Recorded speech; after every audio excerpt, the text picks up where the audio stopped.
कृष्ण का खेल है तो इतना सरल होगा कि वो हमसे चूक होगी इसको ऐसे जानिए। कृष्ण को कोई बहुत उलझाने-उलझाने में हमें कोई दिलचस्पी नहीं है। He would want that all of you should immediately come to me and so he makes things so easy for us. Things so obvious that we are afraid of doing it. तो हमें शास्त्र के पास जाना चाहिए। क्यों? क्योंकि शास्त्र उनके द्वारा दिए गए हैं, जिन्होंने इस ज्ञान को पाया है, जो इस ज्ञान को उपलब्ध हुए हैं। तो अभी ये मेरा अपना ज्ञान नहीं है, मैं इसको उपलब्ध नहीं हुई। और निरहंकारी के लिए एक बहुत महत्वपूर्ण सूत्र है, प्रेम की ओर बढ़ो तो अहंकार अपने आप घटेगा। Push yourself towards becoming love. जब मन में एक अहंकार की भावना आए और आप अपने आप को पकड़ लें, just say I can't live with this is not the right thing.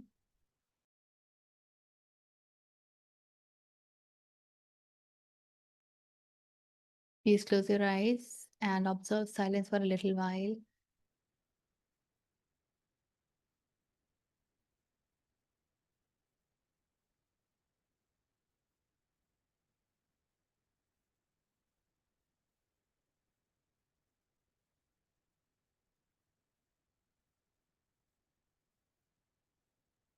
Get centered, get grounded.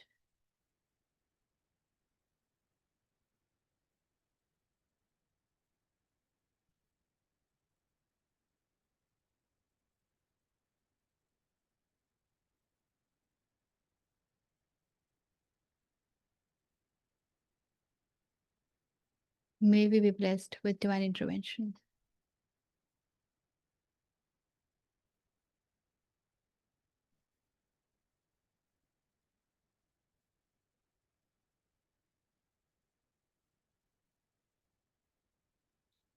स्वागत है भगवत गीता के 12वें अध्याय में। हमने 10 श्लोक देखे थे, है ना? अभा जी पढ़ेंगे? चलिए 11 पढ़ लीजिए। अथैतदप्यशक्तोऽसि कर्तुम् मद्योगमाश्रितः सर्वकर्मफलत्यागं ततः कुरु यतात्मवान्।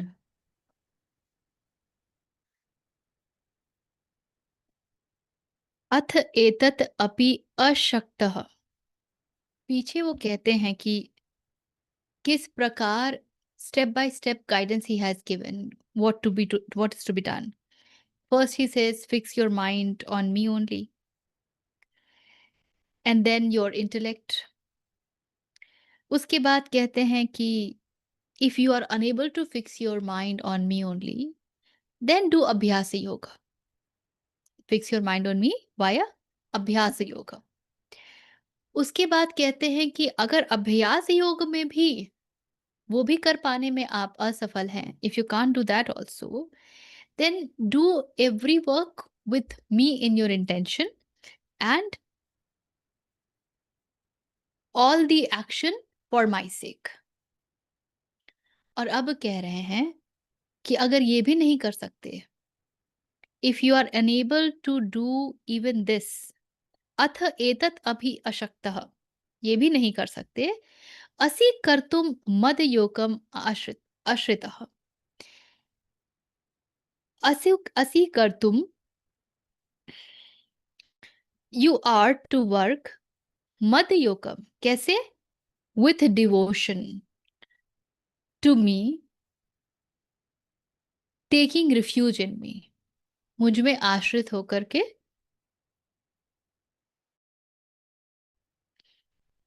सर्व कर्म फल त्यागम, और सभी कर्म के फल को त्याग करके, ततः कुरु यत आत्मवान, then you be situated in the self. If you are unable to do even this, then taking refuge in me, abandon the fruits of all actions, being situated in the self. यदि मेरे प्राप्ति रूप योग के आश्रित होकर उपर्युक्त साधन को करने में भी तू असमर्थ है, तो मन बुद्धि आदि पर विजय प्राप्त करने वाला होकर सब कर्मों का फल त्याग कर। कृष्ण को इतने सारे उपाय इसलिए बताने पड़ रहे हैं, इतने सारे मार्ग इसलिए बताने पड़ रहे हैं, क्योंकि मनुष्य स्वयं को धोखा देने में बहुत कुशल है। उसको ज़रा-सा लूप चाहिए, एक छोटा-सा छेद, जिसको जिसमें वो पैर घुसा के बिल्कुल बड़ा कर देगा और उसको अपने लिए हथियार के रूप में प्रयोग करेगा। हमारे लॉज़ देखे हैं ना? लॉयर क्या करते हैं? They just try to figure out the ल लूप, उसमें क्या कहीं कमी है, the gap, so that the law can be twisted to benefit the case। तो ऐसा होता है मनुष्य का मन। प्रति क्षण वो कुछ ना कुछ तिकड़म में लगा रहता है। इतनी आदत है उसको प्लान करने की, इतनी आदत है उसको स्ट्रैटेजाइज़ करने की, अपनी बुद्धि पर इतना उसको भरोसा है कि वो तो स्ट्रैटेजाइज़ कर सकता है, वो तो प्लान कर सकता है, कि वो हर जगह से एक अपने लिए रास्ता ढूँढ ही लेता है।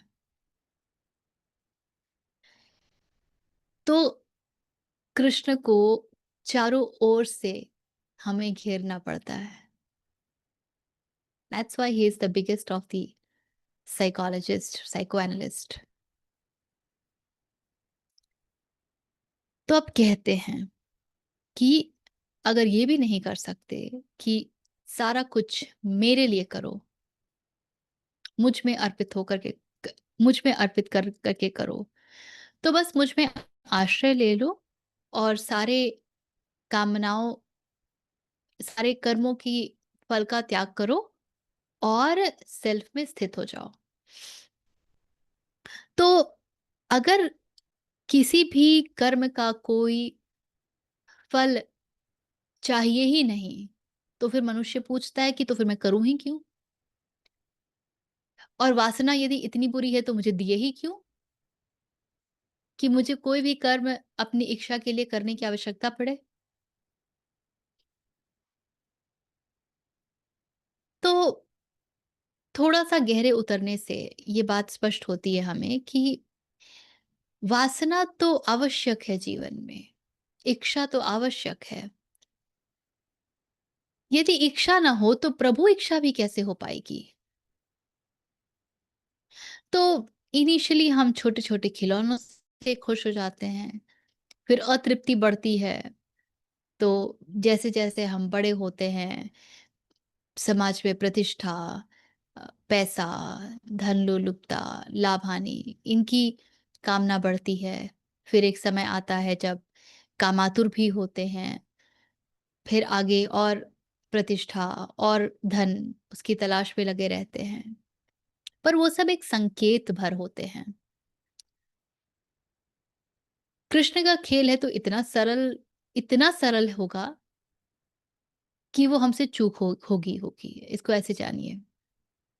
कृष्ण को कोई बहुत उलझाने-वुलझाने में हमें कोई दिलचस्पी नहीं है। He would want that all of you should immediately come to me and so he makes things so easy for us. Things so obvious that we are afraid of doing it, that we are afraid of following it। तो यदि वासना को ध्यान से देख लिया तो समझ में आता है कि अरे! मैं हर बार तो कुछ ना कुछ बड़ा चाह रही हूँ। क्यों? इसका मतलब कुछ है जो बहुत बड़ा है जिसकी मुझे चाहत है। चलो उसी की तलाश की जाए। And that's what makes Sikar out of each one of us. वो एक इशारा है। तो अब इसके साथ एक और कठिनाई आ गई। जैसे-जैसे अभी भी शील जी ने कहा था, आलू खरीदे ही ना। तो सारे कर्मों के फल को मैं यदि आपको ही समर्पित कर देती हूँ, तो मैंने तो कर्म किए, मैं तो गया आलू खरीदने, मिला ही नहीं आलू। और बहुत, बहुत हाई प्रोबेबिलिटी होती है कि हम इस पूरे प्रोसेस को, कि मैंने कृष्ण को समर्पित कर दिया कर्म, मैंने कर्म किया और कृष्ण को समर्पित कर दिया, इसकी आड़ में हम अकर्मण्य बन जाएँ, करेंगे ही नहीं कर्म। तो एक होता है सकाम कर्म, एक होता है निष्काम कर्म और एक होता है अकर्म। सकाम कर्म एक फल की इच्छा है, निष्काम कर्म कोई फल की इच्छा नहीं है, बस कर्म है, और अकर्म करेंगे ही नहीं, अकर्मण्यता।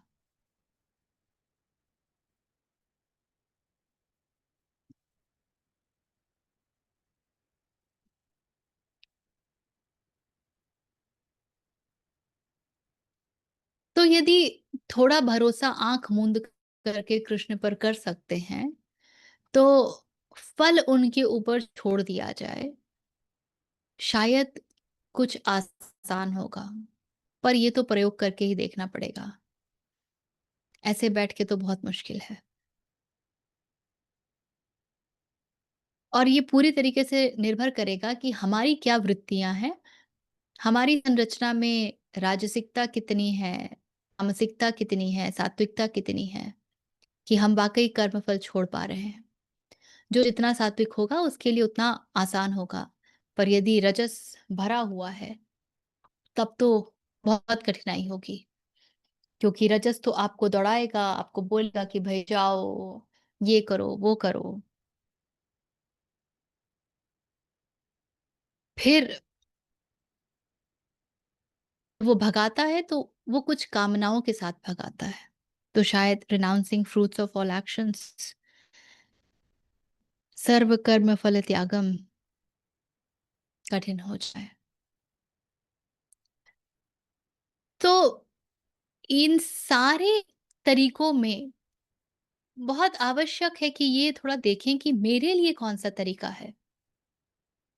कृष्ण ने बता दिया कि ये ना हो तो ये कर लो, ये ना हो तो ये कर लो, ये ना हो तो ये कर लो। तो हमारी जो एकदम इमीडिएट रिस्पॉन्स होती है वो होता है, ये जो सबसे नीचे बोला ना सबसे आसान वाला, यहीं से शुरू करते हैं। The easiest task. अरे क्या पता हम वहाँ बैठे ही ना हों, हम कहीं बीच में बैठे हों। तो थोड़ा समझ लें, थोड़ा परख लें।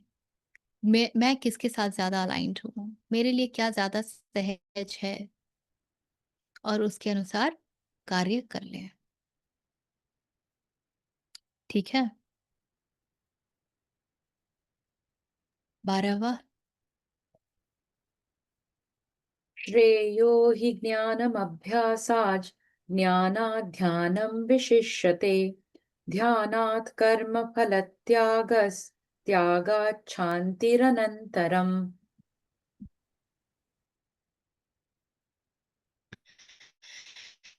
श्रेयः हि ज्ञानम्, स्टेप बाय स्टेप प्रोसेस दे रहे हैं हमें।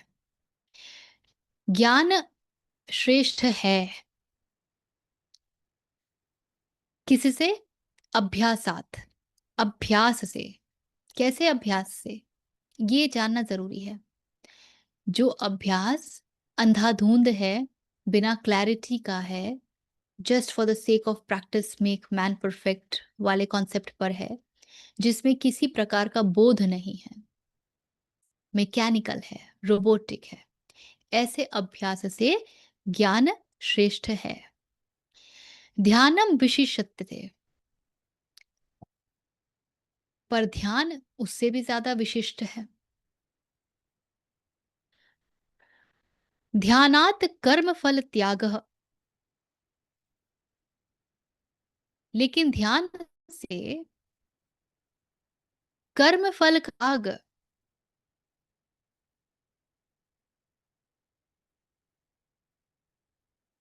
ज्यादा उचित है। शांति अनंतरम, क्योंकि ये तुरंत ही आपको अनंत शांति की ओर ले जाएगा। Better indeed is knowledge than अभ्यास। Meditation is more esteemed than knowledge.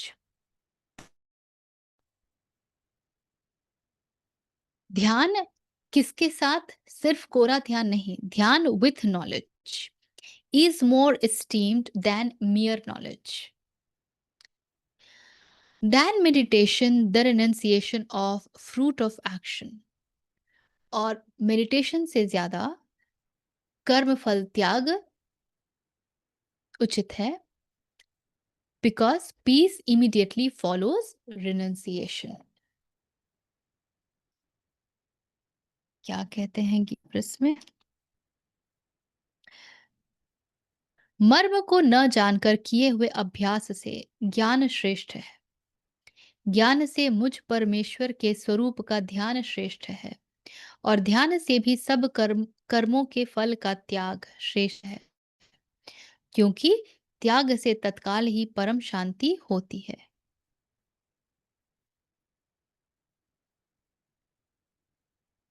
तो आरंभ तो ज्ञान योग से ही करना पड़ेगा।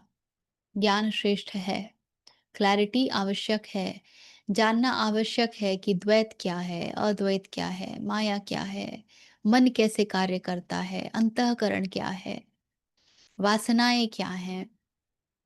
जानना पड़ेगा कि संसार क्या है, परमार्थ क्या है, स्वधर्म क्या है। ये सब जानना पड़ेगा।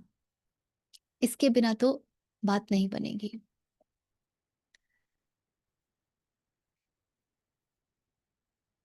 और जब हमारे पास उस ज्ञान का कोई स्रोत ना हो, तो वो ज्ञान हम कहाँ से अर्जित करेंगे? तब हम शास्त्रों से उस ज्ञान का अर्जन करेंगे। तो हमें शास्त्र के पास जाना चाहिए। क्यों? क्योंकि शास्त्र उनके द्वारा दिए गए हैं, जिन्होंने इस ज्ञान को पाया है, जो इस ज्ञान को उपलब्ध हुए हैं। तो अभी ये मेरा अपना ज्ञान नहीं है, मैं इसको उपलब्ध नहीं हुई। लेकिन जब शास्त्रों के पास जाती हूँ और इसको पढ़ती हूँ और बातें मुझे समझ आती हैं, खुलती हैं, फिर उसका मैं अपने जीवन में प्रयोग करती हूँ, तब मुझे समझ आ जाती है बात, और अब ये ज्ञान मेरा हो जाता है। Because now I am not only believing what shastras have said.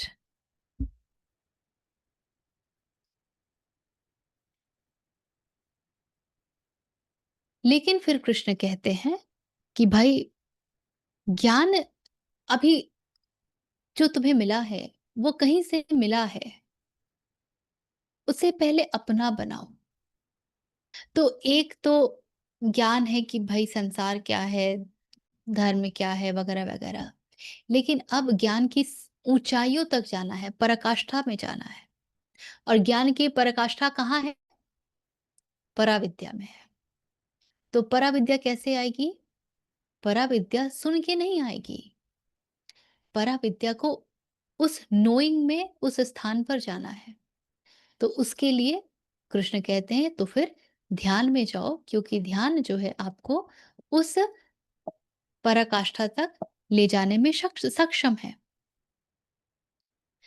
जब तक ज्ञान परोक्ष का है, यानी शास्त्रों से मिला है, आपका अपना नहीं है, प्रत्यक्ष आपने उसको जाना नहीं है, it is still a knowledge, it has not become the being, तब तक वो ज्ञान बासी है, उधार का है। It can never hold that flavour for you. इसीलिए कई सारे लोग ज्ञान जान करके भी, समझ करके भी उसको अपने जीवन में उतार नहीं पाते हैं। क्योंकि जब ध्यान में बैठते हैं ना, तो और ध्यान का अर्थ 1 घंटे की प्रक्रिया से नहीं है। ध्यान का अर्थ है सतत ध्यान। ध्यान जो प्रति क्षण धारा के रूप में बह रही है, मेडिटेटिवनेस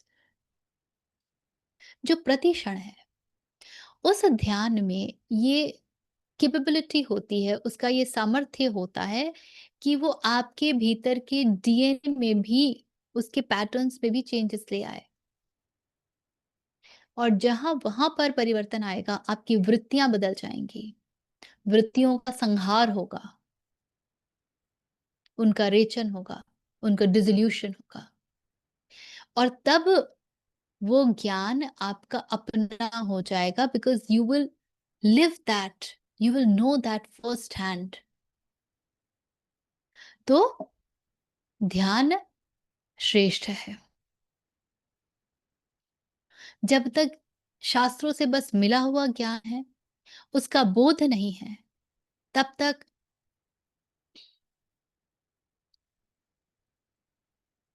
तक किसके हाथ में वो ज्ञान गया है? जिसके हाथ में वो ज्ञान चला गया है, वो खुद कहाँ बैठा है? उसका स्तर क्या है? और इसीलिए ज्ञान के डिस्टॉर्ट हो जाने की या उसका दुरुपयोग हो जाने की पूरी-पूरी संभावना बनी रहती है, जो कि हम आज की दुनिया में देखते हैं। ज्ञान तो आ गया एआई का, पर एआई को यूज़ कैसे करना है पता नहीं। अब हर जगह भिड़ा दिया है, और अब उससे रिलेटेड उसके दुष्प्रभाव सामने आ रहे हैं। और जो चीज़ जितनी तीव्रता से पेनिट्रेट करेगी ना, उसके उल्टे रिजल्ट्स, नेगेटिव कॉन्सिक्वेंसेस भी उतनी ही तेज़ी से समक्ष आएँगे। बम बना लिया, एटम बम बना लिया, लेकिन किसके हाथ में चला गया? जो एक अज्ञानी है। तो उसे पता ही नहीं है कि कैसे उसका प्रयोग करना है।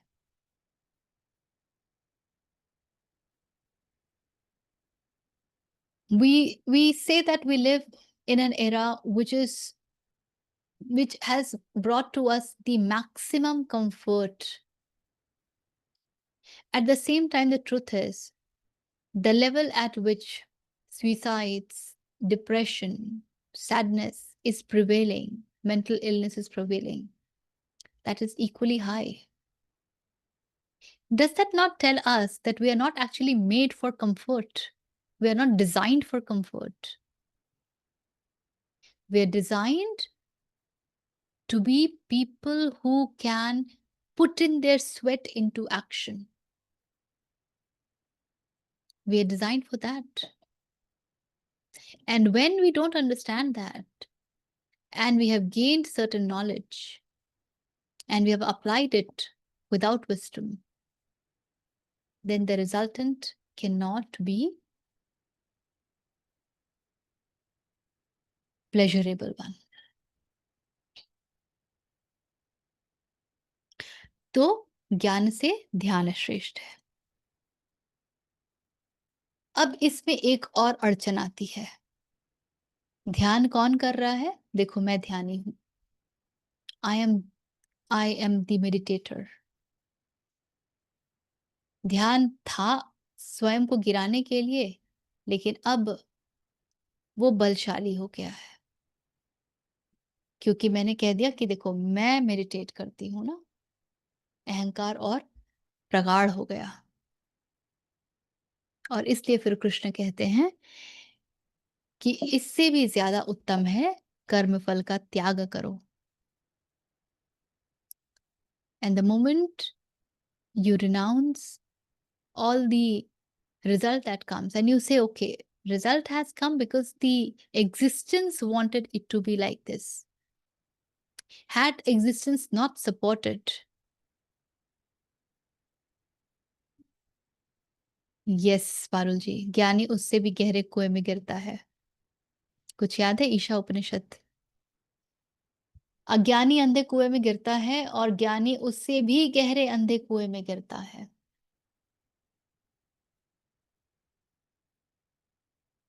तो अगर हम ये बोल पाए कि जो कर्म मुझे करने थे मैंने किया, पर मुझे आलू इसीलिए प्राप्त हुए क्योंकि अस्तित्व ने साथ दिया।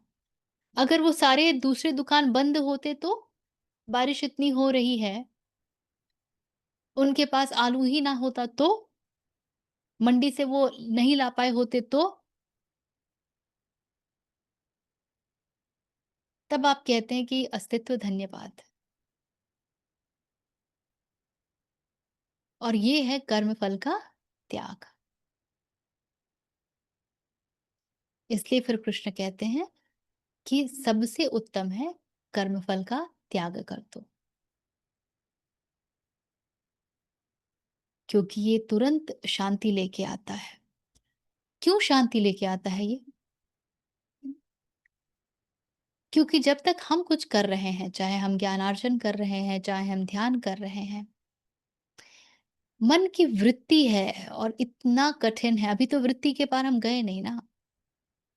तो मन की वृत्ति है कि वो एक निष्कर्ष माँगेगा, एक रिज़ल्ट माँगेगा, एक परिणाम माँगेगा, और जब तक वो परिणाम नहीं आएगा, तब आएगी उसके पास एंग्ज़ायटी, अरे ये तो हो ही नहीं रहा यार, मैं इतने समय से ध्यान कर रहा हूँ। हाँ, प्रतिक्षण तो ध्यान में रहता हूँ, अब और क्या कर लूँ? हाथी घोड़ा तोड़ के लाऊँ? चाँद तोड़ के लाऊँ? तारे तोड़ के लाऊँ? तो एक एंग्ज़ायटी भीतर आ ही जाती है। ज़ेन में गुरुओं के पास इतनी मज़ेदार-मज़ेदार उनकी कहानियाँ हैं, जिसमें से एक कहानी तो आपको हर जगह मिलेगी कि शिष्य जाता है ज़ेन मॉन्क के पास, कहता है कि मुझे आपका विद्यार्थी बनना है। I want to be your disciple. The monk doesn't say anything. The monk only picks up a broom and gives it in his hand. विद्यार्थी समझता है अच्छा उसे झाड़ू लगाना है, and he begins his job. Now he's brooming and he's brooming and he's brooming and it is 10 years he is brooming. Then he goes and says, मैं 10 साल से झाड़ू लगा रहा हूँ, मुझे आप कब अपना शिष्य बनाएँगे? मुझे कब कुछ मिलेगा? तो गुरु कहता है 10 साल और। Because that brooming was supposed to do something to the disciple. It was not just given like a mechanical job. He could not put his entire being even into brooming. Where is the question of becoming a disciple of a Zen monk? Then he'll keep asking for result. आज आपने ये पाठ सिखाया, इससे तो मुझे ये मिल जाना चाहिए था।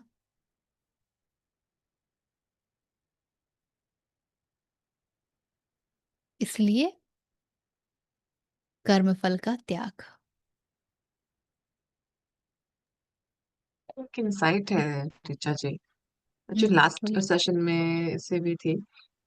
हम लोग रिचुअल वगैरह की बातें करते थे ना, ये जैसे स्पेशली कई बार हम लोगों ने ऐसे करा है कि ये जो मंडेन चोर्स की बात हम लोग कई बार करते हैं, मंडेन चोर्स, अरे ये क्यों मैं वेस्ट कर रहा हूँ अपना टाइम, की कई बार डिस्कस किया है, मैंने भी करा है। और हमने लास्ट वीक हमने ये भी देखा था, अरे क्यों इतना प्रिपरेशन करूं मैं सत्यनारायण की कथा से पहले, इससे अच्छा तो सीधे शुरू हो जाए और समथिंग लाइक दैट। एक्चुअली अभी रिसेंटली क्या है ना कि I tried the same thing, जैसे मैंने कहा ना, थोड़ा पूजा पाठ, तो उसपे मैंने देखा, क्योंकि I I never used to do it before, तो मैंने ये देखा कि जितना मैं उसके अंदर शुरू में इरिटेशन हुआ, बहुत इरिटेशन हुआ, ओहो अभी सुबह उठो इतना करो एंड ऑल।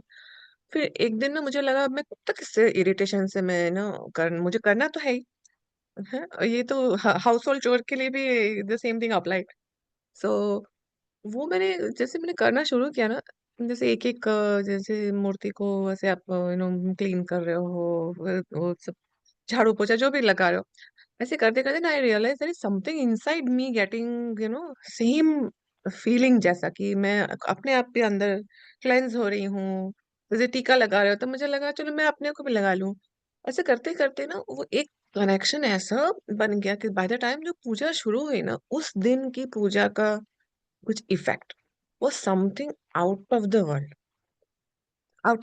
सेम थिंग मैं एक्चुअली आज मैं ये भी शेयर करूंगी कि मुझे ना घर के काम बिल्कुल हाउस होल्ड चोर्स बिल्कुल पसंद नहीं, like I am this certified है, मुझे बिल्कुल नहीं पसंद राइट फ्रॉम माय चाइल्डहुड।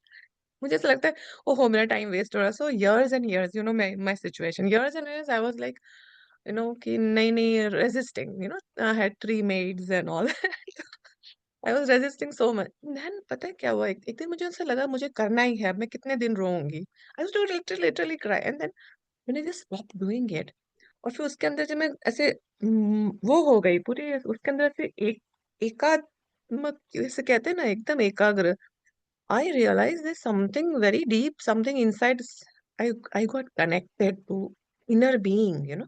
वैसे समथिंग ऐसे होता है, एंड इतने सुंदर-सुंदर विचार आते थे, सेम सेम चोर, यू नो, सेम चोर। सो ये एक something happens, you know, when you एकदम मंडेन चीज़ों पे भी अगर आप करो ना, सो ये एक इनसाइट थी मुझे लास्ट वीक से था, तो मैंने कहा आज शेयर करती हूँ।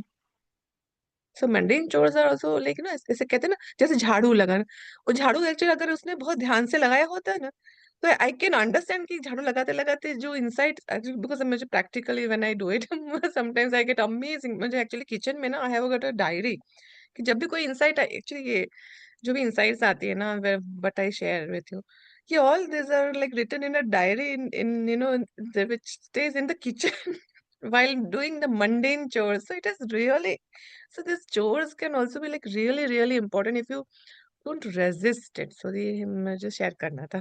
मैं वो कहते हैं ना, वो झाड़ू लगाने वाला शिष्य हो गई हूँ अभी।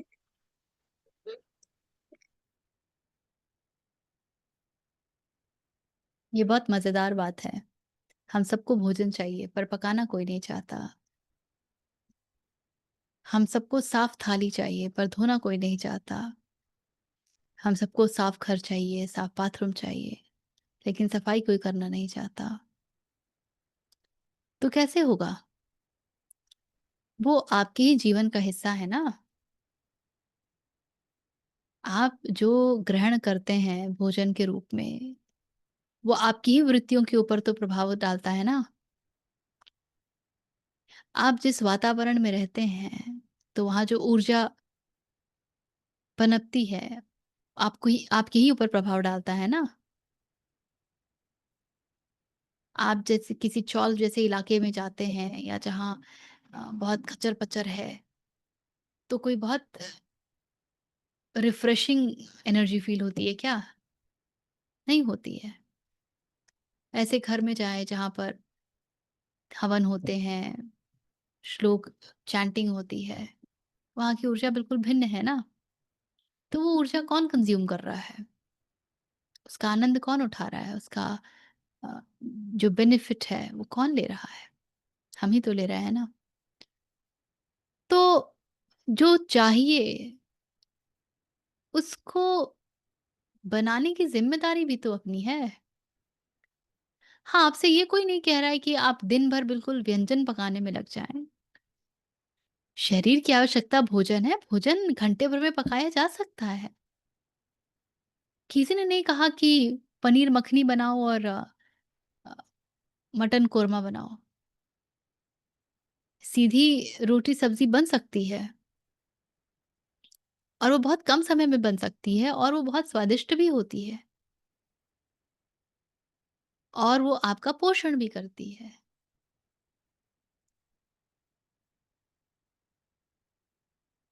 बल्कि जब हम बिल्कुल वो शेफ़ वाले भोजन में लग जाते हैं ना, तो फिर महत्वाकांक्षाएँ बढ़ती हैं। हम चाहते हैं कि लोग हमारी प्रशंसा करें, कोई खाए कहे, "वाह! क्या बनाया है? उसमें इतना मेहनत लगाया है यार, किसी ने उसकी तारीफ़ भी नहीं की।" वो तो और आपके लिए कठिनाइयाँ लेकर के आ रहा है। तो यदि साधारण तरीके से जीवन जिया जाए, बहुत शुरू की बात है, मैंने फ़ेसबुक पे डाला था, spirituality is to be extraordinary, spirituality is to become extraordinary. पर जैसे हम एक्स्ट्रा ऑर्डिनरी शब्द बोलते हैं तो हमारे भीतर एक क्लिक करता है, वाओ, मतलब एकदम समथिंग सुपर, बियॉन्ड, एकदम चमकना चाहिए ऐसा। But no, it means ordinary से भी ज्यादा ordinary. You have to become so ordinary that nobody can even point at you. And what does it mean to become ordinary then? To become ordinary is to become simple. I have no problems with simple bhojan. I have no problems with simple house. I have no problems if I do not have a 1 crore ka interior done. I have no problems if I'm not going to vacations to this and this and this place. I'm very happy and settled in my skin. And whatever I do, I remember him. I remember that. And that's all. So it's not about the possessions, it's about the being.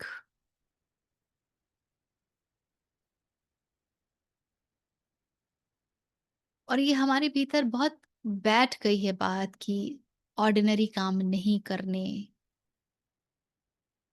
मत खाओ ना खाना, नहीं करना है तो, काहे को माँगते हो?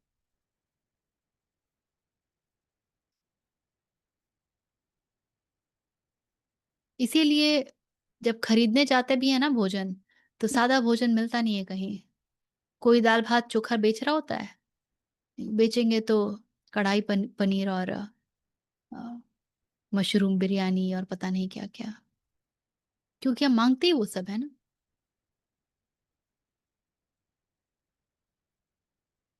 हुँ, 13-14 देखना है? 13-14 एक साथ देखना पड़ेगा। चलिए 13 और 14 पढ़िए। अद्वेष्टा सर्वभूतानां मैत्रः करुण एव च निर्ममो निरहङ्कारः समदुःखसुखक्षमी सन्तुष्टः सततं योगी यतात्मा दृढनिश्चयः मय्यर्पितमनो बुद्धिर्यो मद्भक्तः स मे प्रियः।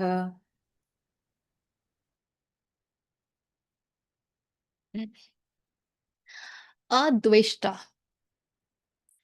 द्वेष से परे, द्वेष से फ्री, अद्वेष में स्थित, सर्वभूतानां, किसके प्रति? सभी भूतों के प्रति, यानी मनुष्य, जीव जंतु, पेड़ पौधे, सब कुछ। मैत्रः, जो मित्रता का भाव रखता हो, फ्रेंडली। करुणः, जो करुणा का भाव रखता हो, कंपैशनेट। एवच, एंड इज सो। निर्ममः, जो निर्मम है। निरअहंकारः, जो अहंकार रहित है। सम दुख सुख, दुख सुख में समता का भाव रखता है। शमी, जो क्षमा भाव रखता है। संतुष्टः सततम, जो सदा संतुष्ट है, प्रतिक्षण संतुष्ट है। योगी यत आत्मा, और आत्मा से क्या है? अपने भीतर से क्या है? योगी है।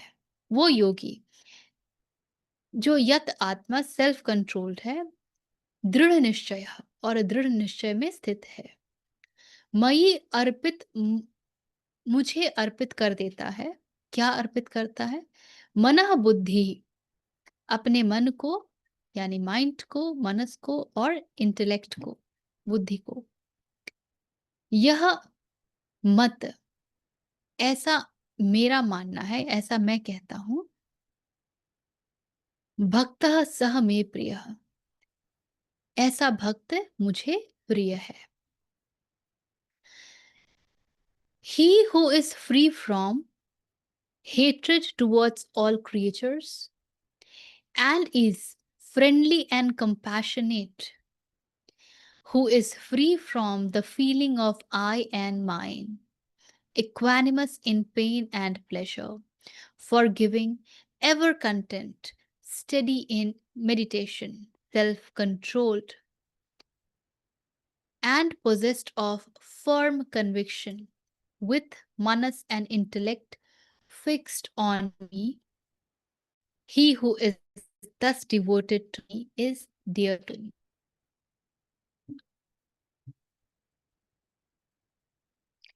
जो पुरुष सब भूतों में द्वेष भाव से रहित, स्वार्थ रहित, सब प्रेमी और हेतु रहित दयालु है, तथा ममता से रहित, अहंकार से रहित, सुख दुखों की प्राप्ति में सम और क्षमावान है, अर्थात अपराध करने वालों को भी अभय देने वाला है। तथा जो योगी निरंतर संतुष्ट है, मन इंद्रियों सहित शरीर को वश में किए हुए है और मुझ में दृढ़ निश्चय वाला है, वह मुझ में अर्पण किए हुए मन बुद्धि वाला मेरा भक्त मुझको प्रिय है।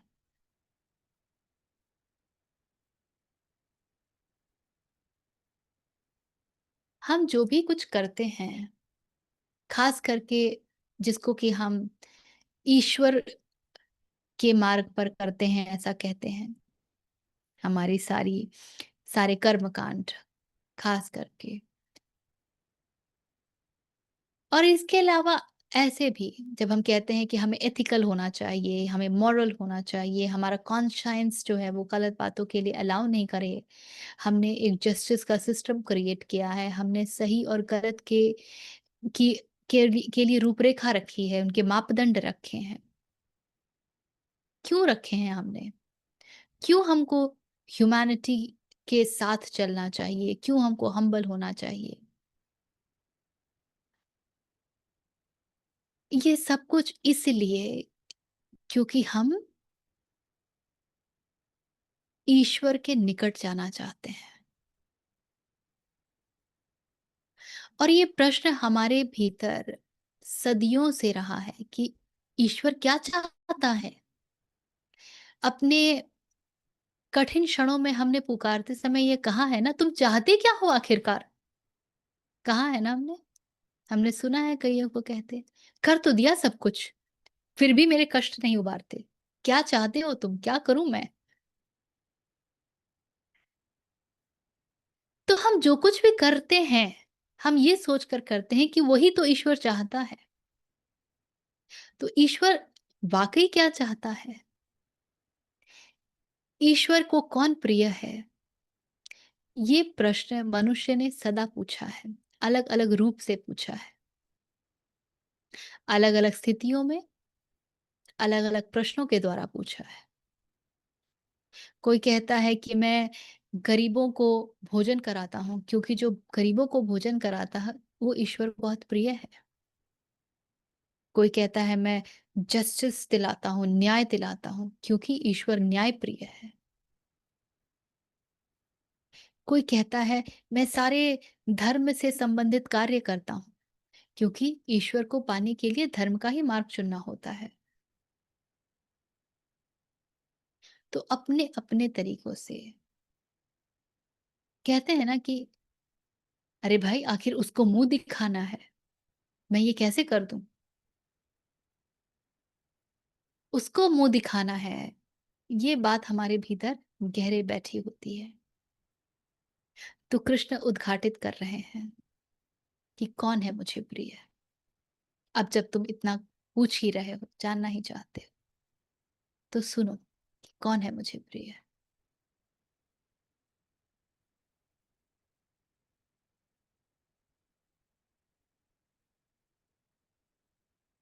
कहते हैं वो जो द्वेष से रहित है, अद्वेष्टा।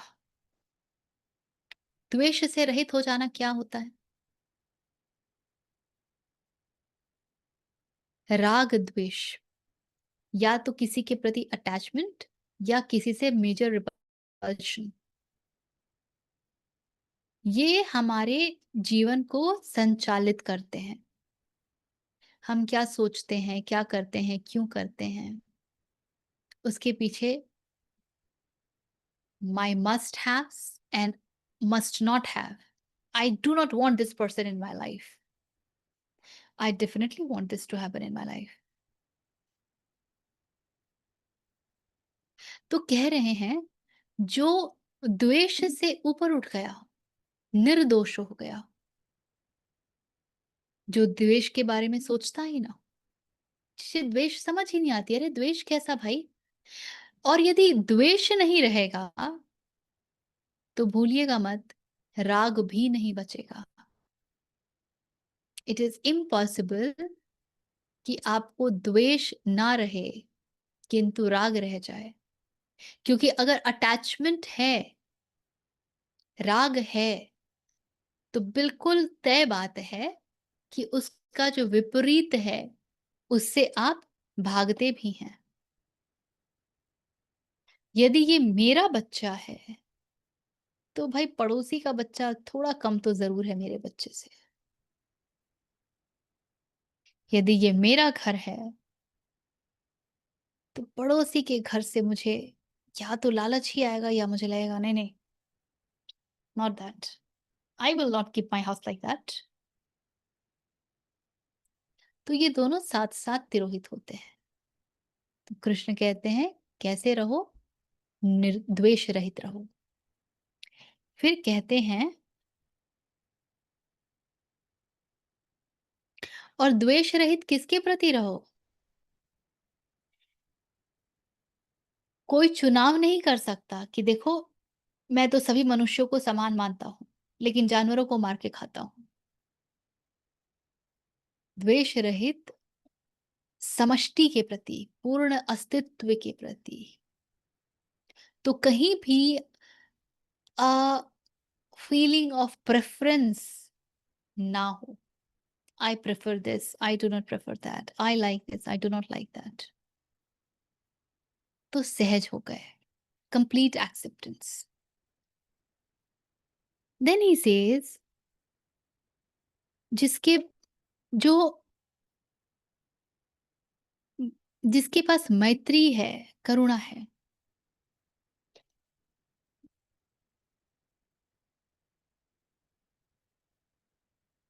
मैत्री और करुणा का क्या अर्थ है भाई?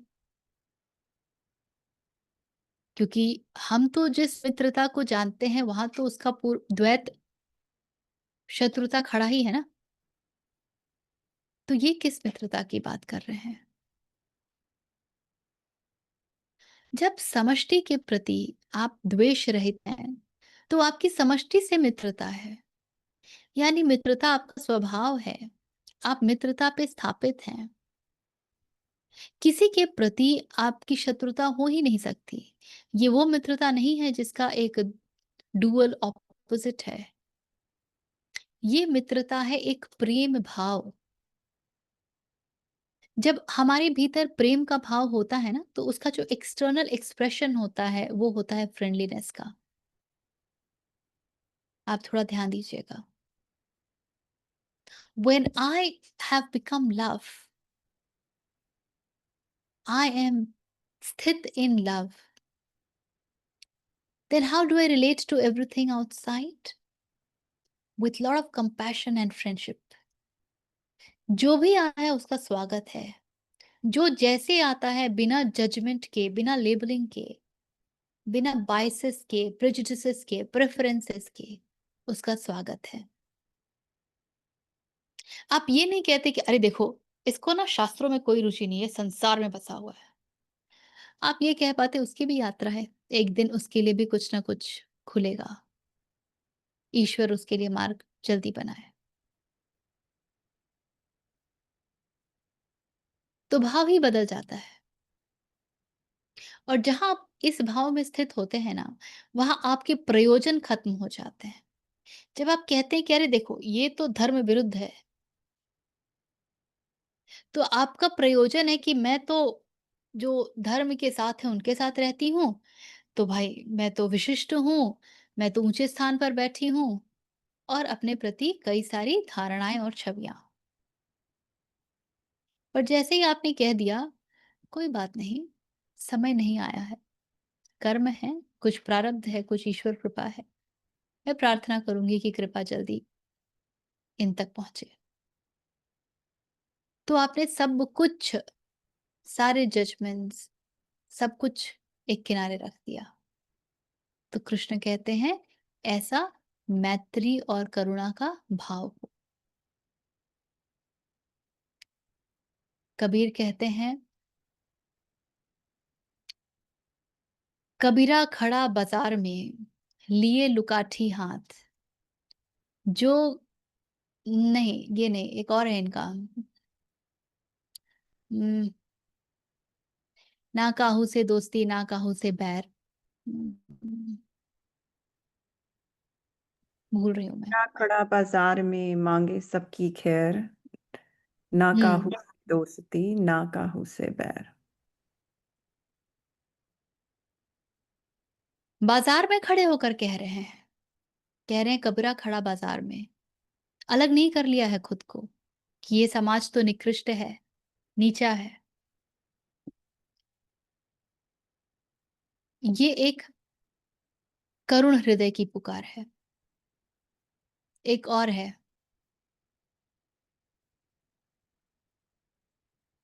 समथिंग कब दिया कबीरा रोए करके है, अब मैं बिल्कुल भूल रही हूँ। किसी को याद आए तो बताइएगा।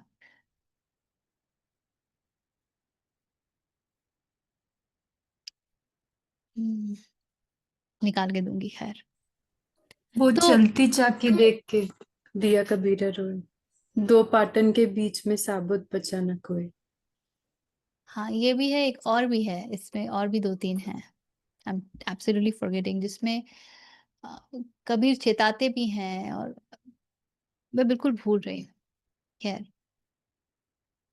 I'm gonna तो try it. हुँ, It's कबीरा खड़ा बाजार में लिए लुकाटी हाथ, जो घर जा रे आपना चले हमारे साथ। I हाँ, think सबसे that's पहले one. यही भी बोल रही थी। उम, ये भी है, इसको भी आप उस दृष्टि से देख सकते हैं। क्यों कबीर को लाठी लेके खड़ा होना पड़ रहा है बीच बाज़ार में? क्यों नहीं भाग जा रहे? तो करुणा का भाव हो। उसके बाद कहते हैं, वो जो कि निर्मम है। निर्मम बहुत विशिष्ट है हमारे लिए। निर्मम का क्या अर्थ है? निर्मम का अर्थ है ममता रहित। और ममता का तो हमारे जीवन में कितना महत्वपूर्ण रोल है ना। माँ माने ममता, माँ की ममता। अरे तुम्हें जरा भी मोह ममता नहीं है। और कृष्ण कहते हैं जो निर्मम है। क्यों कहते हैं निर्मम है? ममता आपको छोटा बनाती है, आपको कुछ लोगों तक समेट देती है।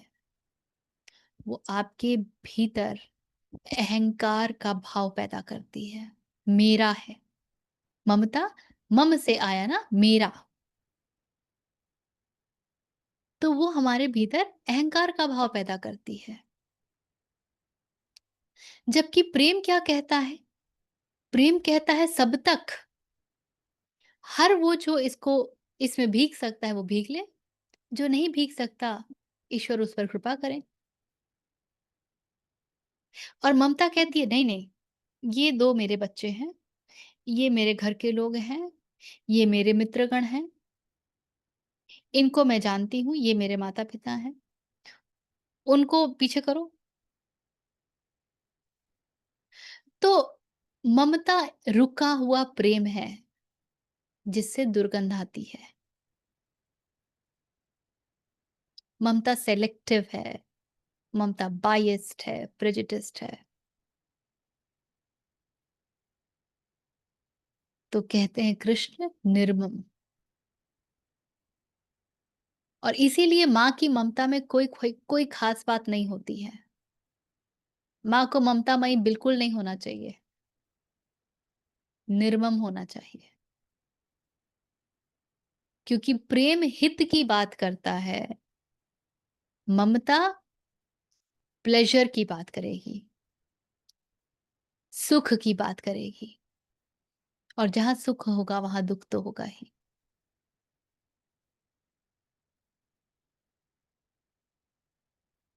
अतः निर्मम।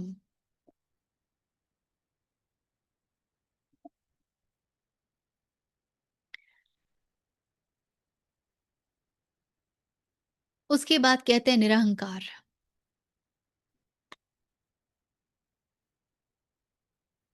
अब निरहंकार के ऊपर तो हमने इतनी बार भी बात की है, क्यों अहंकार के आगे बढ़ना आवश्यक है।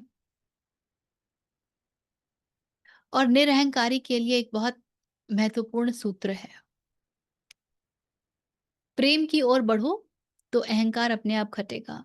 Push yourself towards becoming love. जब मन में एक अहंकार की भावना आए और आप अपने आप को पकड़ लें, just say I can't live with this, this is not the right thing. Love, प्रेम, तो कुछ बात बनने लगेगी। फिर कहते हैं जो सुख दुख में सम हो। कैसे रहेंगे सुख दुख में सम? अभी अभी हम कह रहे थे कि हम लोग ऐसे एरा में जी रहे हैं जहां पर सुखों का, इससे ज्यादा सुख असंभव है। बटन दबाओ पंखा चलेगा, बटन दबाओ भोजन हाजिर है, बटन दबाओ घर का मौसम बदल गया, एसी चल गया, हीटर चल गया।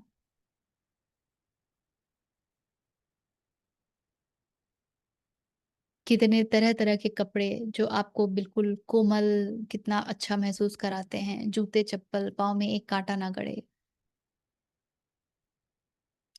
आपका मन सदा आनंदित रहे, बिल्कुल प्रफुल्लित रहे। एंटरटेनमेंट के कितने साधन।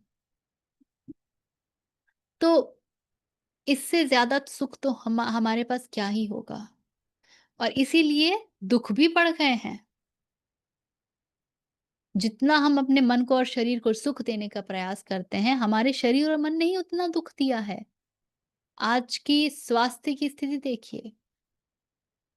बोल बोल के थक रहे हैं लोग कि भाई फिजिकल एक्टिविटी करो, सेडेंटरी लाइफस्टाइल से बाहर निकलो। तो जिसके सुख की कामना करते हैं और जिसके सुख के लिए सब कुछ करते हैं, वही दुख दे रहा है। पहले जिसको एसी में बिठा बिठा के सुख दिया, फिर वो जाकर के अस्पताल में सुइयां भुकवाता है। और जिस मन के एंटरटेनमेंट के लिए इतनी सामग्री जुटाई, इतने प्रयास किए, वो मन डिप्रेशन में बैठा हुआ है। तो कृष्ण को वो प्रिय है जो इन सब से ऊपर उठ जाए और बोले मुझे नहीं चाहिए सुख। और जैसे ही आपने सुख को मना किया, आपने अपने आप दुख को मना कर दिया। क्योंकि दुख सामने से नहीं आता है, दुख सुख के पीछे से झांकता है। सुख का चोंगा पहन करके दुख आता है। तो कृष्ण कहते हैं जो सुख और दुख में सम रहे। वो कहे कि सुख भी ठीक है तो दुख भी ठीक है। उसे ना सुख से कष्ट है ना दुख से कष्ट है, लेकिन वो सुख के लिए प्रयोजन नहीं करेगा। वो उसके लिए भागेगा नहीं, क्योंकि उसे दुख जोड़ने नहीं है। तो सुख दुख में सम। उसके बाद कहते हैं शमी, जो क्षमा कर सके। क्या है क्षमा? कोई बोलना चाहेगा?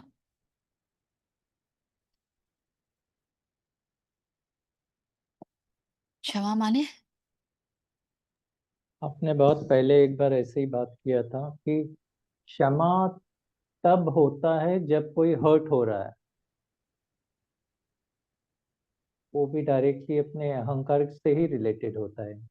अगर कोई हर्ट होने वाला ही ना हो तो क्षमा की जरूरत ही क्या पड़ेगी। तो क्षमा के बहुत सारे आयाम हैं।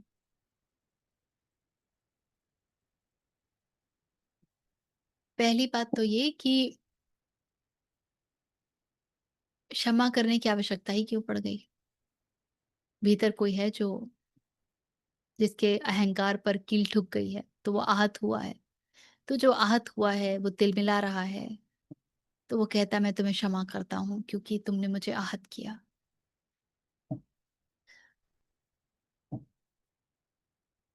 लेकिन उसके पश्चात एक और आयाम भी है जिसमें हम लोग ज्यादातर जीते हैं, और वो ये है कि हमारे मन अभी इतने साफ नहीं हैं। हमारे मन अभी इतने प्रभु में, भक्ति में उतरे नहीं हैं। तो फिर ये बहुत आवश्यक है कि हम जहां पर हैं, हम क्षमा को अपने जीवन का पर्याय बनाएं और किसी के भी साथ ग्रज ना रखें।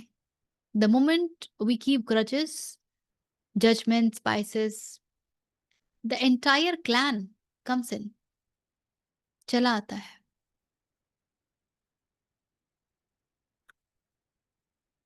तो क्षमा भाव। Now does that mean that किसी ने मुझे डोरमैट जैसा बना दिया तो भी मैं उसके लिए क्षमा भाव रखूं? उसने आपको एज अ डोरमैट यूज कर लिया। अगर आप विवेकशील हैं तो आप अगली बार ऐसा कुछ नहीं करेंगे कि आप फिर से डोरमैट बन जाएं और आप आगे बढ़ जाएंगे। और आप क्षमा क्यों करेंगे? क्योंकि आपको उसके उस पूरे इवेंट को अपने भीतर कैरी नहीं करना है। हमारी हिंदी बॉलीवुड की मूवीज दिखाती थी कि ये थप्पड़ ना, याद रखना, इसको अपने दिल में बिठा लो, ये थप्पड़ ही तुम्हारा जो है वो शस्त्र बनेगा। थी कुछ अमिताभ बच्चन की ऐसी मूवीज जिसमें ऐसे डायलॉग्स थे।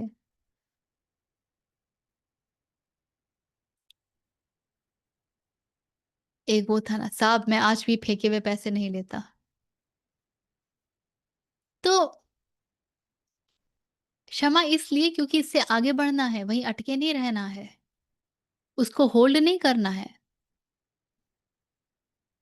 इसीलिए भी क्षमा बहुत आवश्यक है। ये परिचय देता है कि आप कहाँ बैठे हैं। क्षमा का अर्थ ये बिल्कुल नहीं होता है कि आप कमजोर हैं, आपके पास अ, ताकत नहीं है। क्षमा शोभती उस भुजंग को जिसके पास गरल हो, उसको नहीं जो दंतहीन, विषहीन और सरल हो। तो अर्थ इसका ये बिल्कुल नहीं है कि अरे मैं सबको क्या माफी करते चलूं।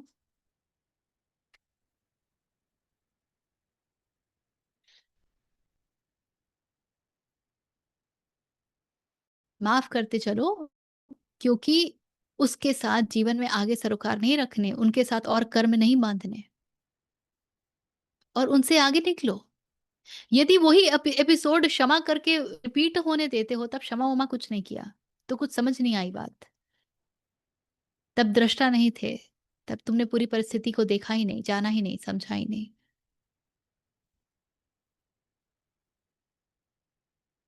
मीरा को महल में कष्ट दिया, महल ही छोड़ दिया।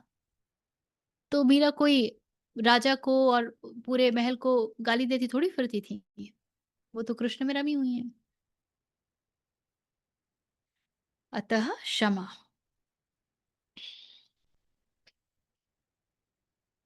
क्षमा को करुणा का भी दूसरा रूप जानिए।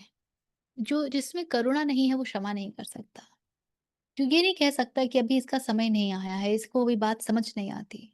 जीसस की कथा है ना, सूली पर लटके थे और कहते हैं God forgive them for they don't know what they are doing. तो करुणा का भी दूसरा रूप क्षमा होता है। उसके बाद कहते हैं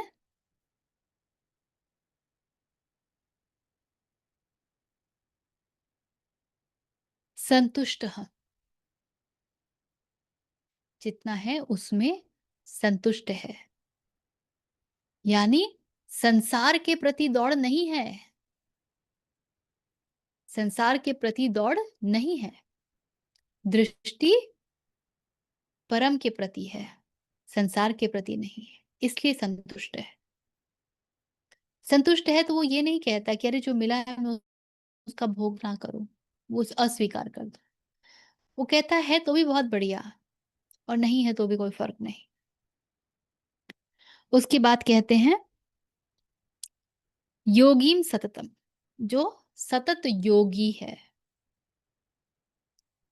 और आत्मा से दृढ़ निश्चयी है। तो परम का रास्ता पकड़ लिया तो परम का रास्ता पकड़ लिया। उस रास्ते पे चलने के लिए तो एक जिद चाहिए, एक निश्चय चाहिए। जिसके पास वो निश्चय ही नहीं है, ये रास्ता तो इतना कठिन है, इतना दुर्गम है कि वो भाग जाता है, वो चल ही नहीं पाता। उसे लगता है बाप रे इतनी परीक्षाएं, यहाँ तो कोई काम बनता ही नहीं, वर्षों से तो मैं प्रयास ही कर रहा हूं। तो बड़ा दृढ़ निश्चय चाहिए।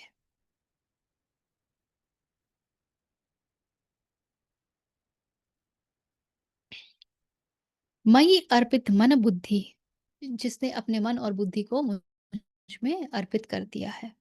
इसके बारे में हमने बहुत डिटेल में बात की थी पीछे एक श्लोक में, है ना?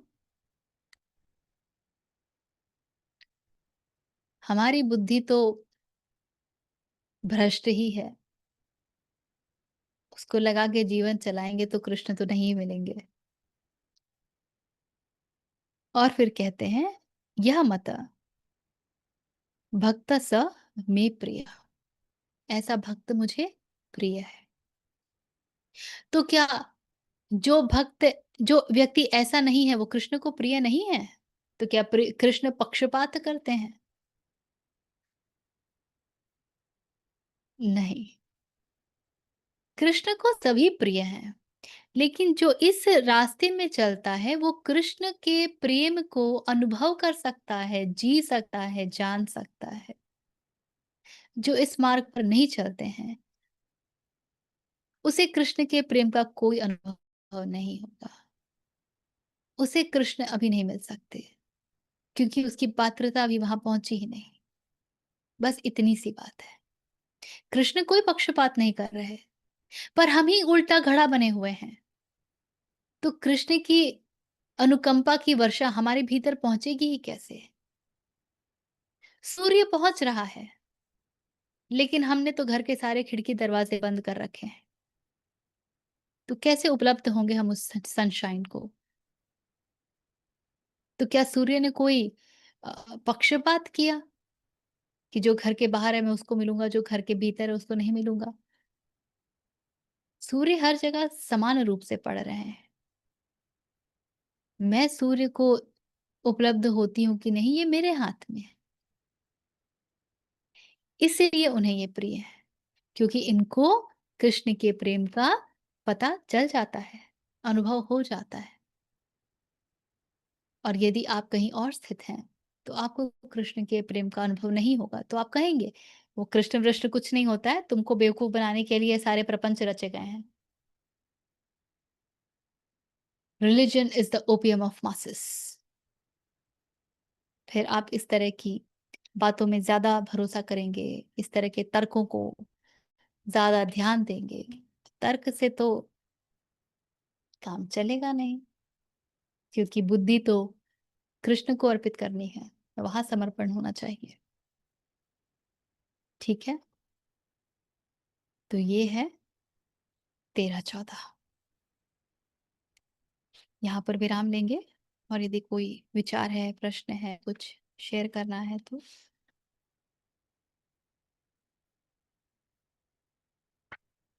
कुछ है?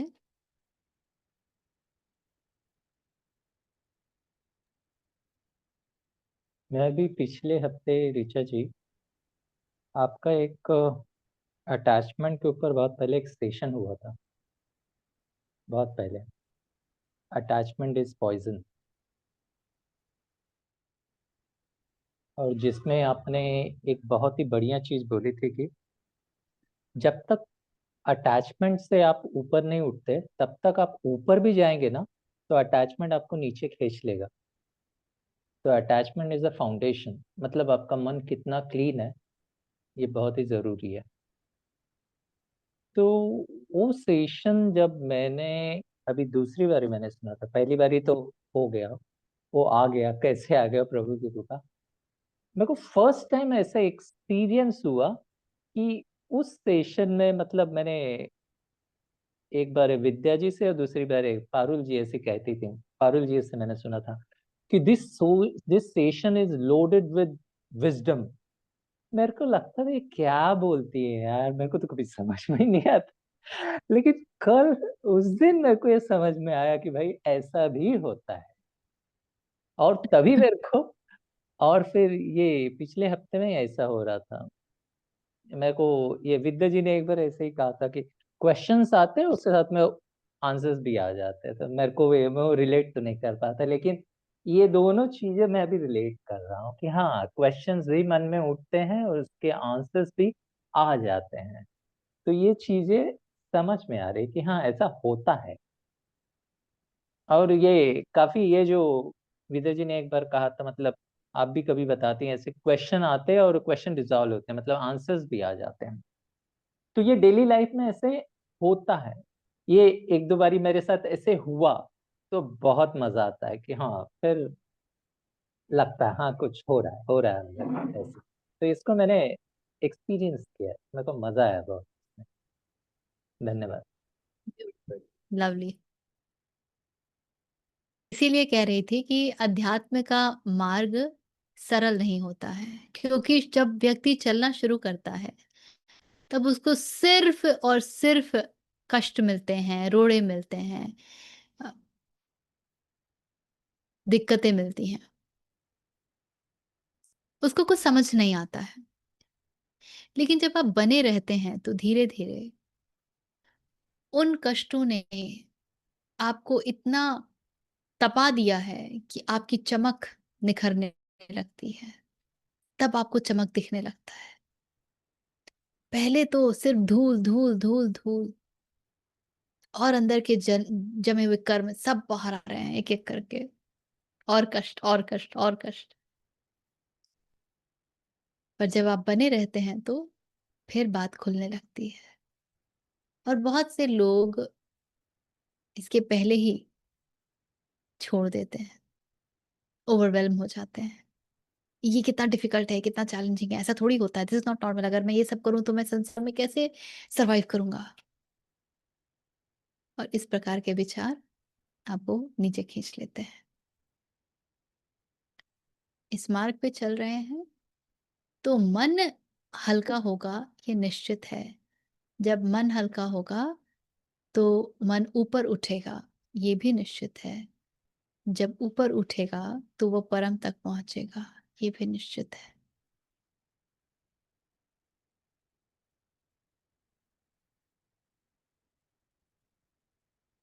चलिए, let's do the prayer. Please close your eyes and sit straight. If you know, you can chant along with or just repeat. Om Purnamadah Purnamidam Purnat Purnamudachyate Purnasya Purnamadaya Purnameva Avashishyate. Om Shanti Shanti Shanti.